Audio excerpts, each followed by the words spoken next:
Bénissons le Seigneur. En 2 Corinthiens 3, 15, saint Paul révèle, lui, juif,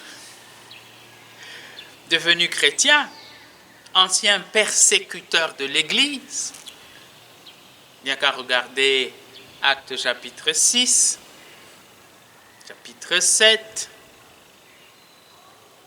Saint Paul nous révèle que lorsque les Juifs lisent les Écritures, les livres de Moïse, c'est-à-dire Genèse, Exode, Lévitique, Nombre, Deutéronome, les 5/5 de la loi, un voile est sur leur visage. Ils n'arrivent pas à percevoir la profondeur de la réalité qui pourtant est déjà à l'état latent dans l'Ancien Testament. Mais, verset 16, lorsqu'on se convertit au Seigneur Jésus, le voile tombe. C'est dire qu'ils peuvent lire et méditer sur Genèse 3, verset 15, voir l'inimitié que Dieu déclare désormais entre la femme, la descendance de la femme et le serpent, en disant que la descendance, et non pas les descendances, de la femme écrasera la tête du serpent, mais ils n'y voient pas le Messie. Ils ne comprennent pas qu'il s'agit là de Dieu lui-même qui se fait chair et qui va naître d'une femme.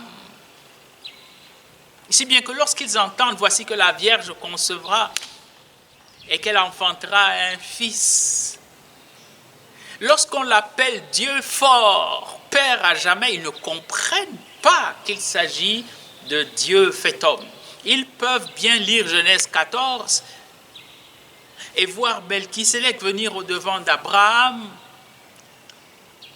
faire un sacrifice de pain et de vin, voir Abraham offrir à Melchisédek la dîme de tout, mais leurs yeux restent voilés, ils ne voient pas encore que ce faisant, Aaron, qui est encore dans les reins d'Abraham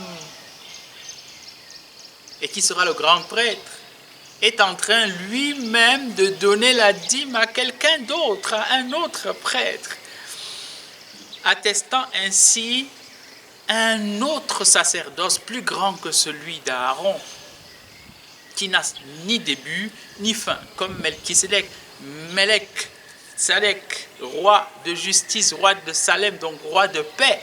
Ils peuvent lire Genèse 22, mais ils ne comprennent pas que l'agneau de Dieu, que Dieu pourvoit, ce n'est pas simplement le bélier qu'Abraham a découvert, les cornes prises dans un fourré, mais le véritable agneau de Dieu, c'est celui qui enlève les péchés du monde, l'agneau sans tache. Et il faut se convertir au Seigneur, et saint Paul dit, là où est l'esprit, là est la liberté. Il faut recevoir l'Esprit du Seigneur pour être entraîné dans la vérité tout entière. Eh bien, cet Esprit, nous l'avons reçu au baptême. Cet Esprit est présent dans le magistère de l'Église. Cet Esprit est présent dans nos cœurs pour nous montrer la direction à suivre, mais aussi pour illuminer de l'intérieur chacun des fidèles du Christ, membres de son corps, irrigué par l'Esprit. Que la gloire soit rendue au Dieu fidèle et vrai, qui nous a tirés des ténèbres pour nous mettre dans l'admirable lumière, si bien que nous-mêmes, nous reflétons la lumière et la gloire de Dieu à visage découvert. Il n'y a pas de voile qui empêche la lumière de Dieu d'entrer dans notre cœur.